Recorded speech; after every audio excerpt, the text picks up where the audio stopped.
এখানে জিলাপি বানানোগুলো হয়ে গিয়েছে।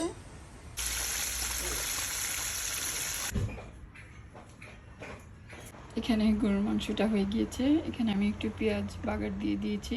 ভাত রান্না হয়ে গিয়েছে। আলহামদুলিল্লাহ, আপাতত এই। আসসালামু আলাইকুম। আজকে আমি এখানে চিংড়ি মাছ রান্না করব আর এখানে পাবদা মাছ রান্না করব। এই প্যাকেটে 8টা পাবদা মাছ ছিল।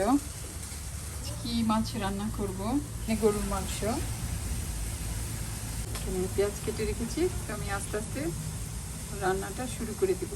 এখানে চিংড়ি মাছটা হয়ে গিয়েছে, তো আমি এখন বাটিতে নামিয়ে নেব। পাবদা মাছ রান্না হয়ে গিয়েছে।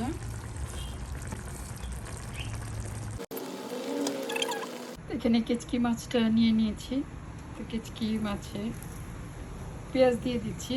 এগুলো আমি মাখিয়ে রান্না করব। ধনে পাতা কুচি,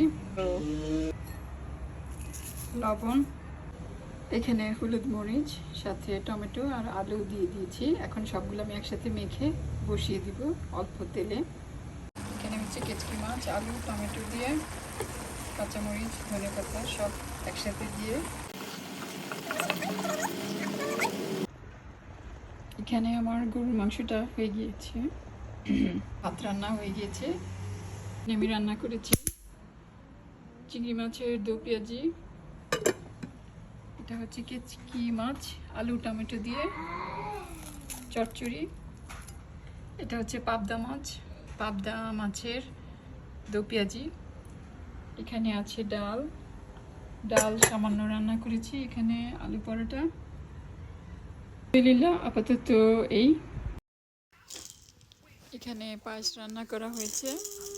এই পায়েসগুলো ফ্রিজে রেখে দেওয়া হবে, যেমন প্রত্যেক দিন একটা করে বাটি বের করে, কয়েকটা করে বের করে হয়তো খাওয়া হবে। এখানে জিলাপি রান্না ভাজা হচ্ছে জিলাপির ডো দিয়ে। তো জিলাপিটা ভেজে এখানে চিনি শিরা তৈরি করে রাখা হয়েছে। তো জিলাপিগুলো শিরাতে দিয়ে দেওয়া হয়েছে।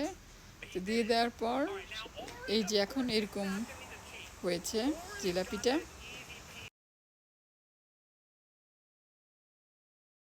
এখানে জিলাপি বানানোগুলো হয়ে গিয়েছে। এখানে ইফতারিতে জিলাপি আছে আর বুট, ডালের বড়া আর সালাদ রাখা হয়েছে। এখানে চিকেনগুলোকে ম্যারিনেট করে রাখা হয়েছে।